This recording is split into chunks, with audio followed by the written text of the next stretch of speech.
이 기술은 전류원을 연산정폭기라는 전자부품을 활용해서 설계하는 방법입니다. 전류원은 기호로는 이렇게 동그라미 안에 화살표로 표기하는데 어떤 부하를 연결해도 항상 설계된 일정한 전류를 제공하는 쓸모있는 기능을 가지고 있습니다. 그런데 이 전류원은 전화번처럼 문구점이나 마트에서 구입할 수 있는 전지 같은 것이 아니어서 전화번하고 어떤 전자부품들을 이용해서 만들어야 합니다. 트랜지스터를 이용해서 만들 수도 있는데 여기서는 좀 더 편리한 연산정폭기를 이용하는 방법을 알아봅니다. 이것은 인류 최초의 연산정폭기 모델인데 트랜지스터를 발명하기도 전인 1941년에 출원한 미국 특허입니다. 세 개의 신호를 합하는 것인데 수학적으로는 덧셈을 하는 기능을 진공관을 이용해서 설계한 것입니다. 그래서 몇 년 후에 이것을 연산정폭기라고 부르게 되었습니다. 이 발명 특허 출원을 본 정폭기 관련 타 엔지니어들은 아마 이렇게 전자공학의 새 역사를 열었다고 박수치는 분들도 있었을 것이고, 한편으로는 이렇게 난 왜 저런 생각을 못했을까라고 안타까워했을 분들도 있지 않았을까, 그런 생각을 하게 되는 발명입니다. 아무튼 전자공학의 혁신을 이룬 발명이고 훗날 트랜지스터 발명 덕분에 이 기술이 오늘날 IC 형태로 상품화되었습니다. 뉴스에서 볼 수 있는 소부장 산업 중엔 부품 산업에 속합니다. 한국 사회도 제도 개선을 또 하고 연구개발 환경을 혁신할 수 있는 다양한 아이디어들을 내서 엔지니어들이 이런 혁신적인 기술 개발을 마음껏 할 수 있게 격려한다면 언젠가 한국 엔지니어도 이런 새 역사를 쓰는 기술을 개발할 수 있을 것입니다. 전류원 중에 먼저 플로팅형을 보겠습니다. 첫 번째는 부하의 한쪽이 그라운드하고 연결되지 않는 플로팅형입니다. 회로를 보면 여기에 연산정폭기가 있고 해석을 편리하게 하려고 이상적인 연산정폭기라고 가정합니다. 이것은 부하인데 이렇게 양쪽 어느 단자도 그라운드와 연결되지 않습니다. 그래서 플로팅형입니다. 이 나머지가 부하에 일정한 전류를 공급하는 전류원을 구성합니다. 이 회로가 전류원을 구성하는지 알아보는 순서는 이렇습니다. 이상적인 연산정폭기라고 가정했으니까 가상단락 규칙을 사용할 수 있습니다. 그래서 이 점의 전압이 여기와 같게 되니까 VI라는 사실을 알 수가 있고, 그러면 이 저항 양단의 전위 차이가 VI니까 이 저항에 흐르는 전류가 VI 나누기 R입니다.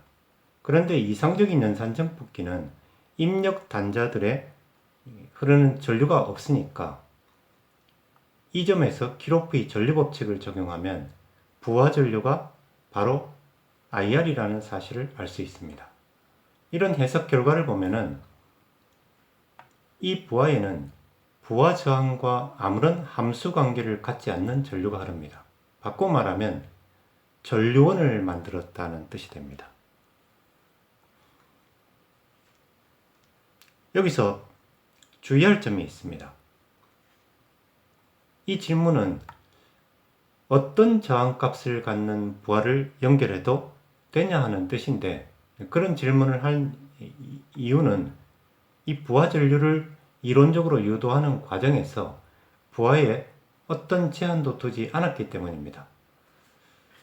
그런데 누가 그 부하 전류를 공급하는지를 살펴보면 바로 이 연산정폭기 출력 전류가 부하 전류입니다.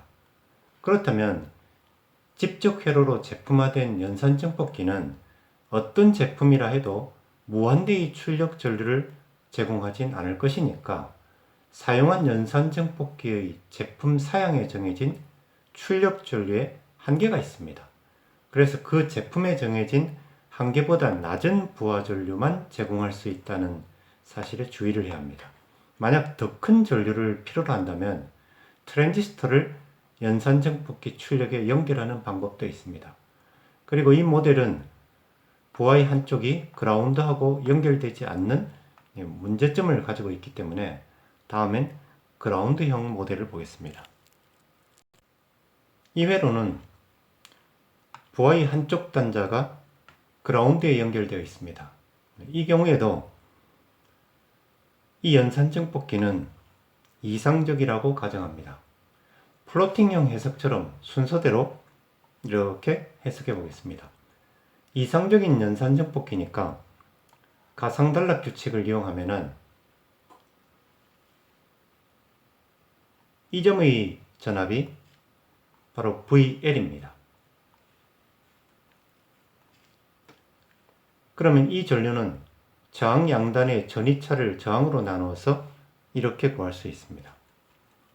그런데 이상적인 연산정폭기라고 가정을 했으니까 이 전류는 전부 출력으로 흐르는데 그 사실을 이렇게 썼습니다.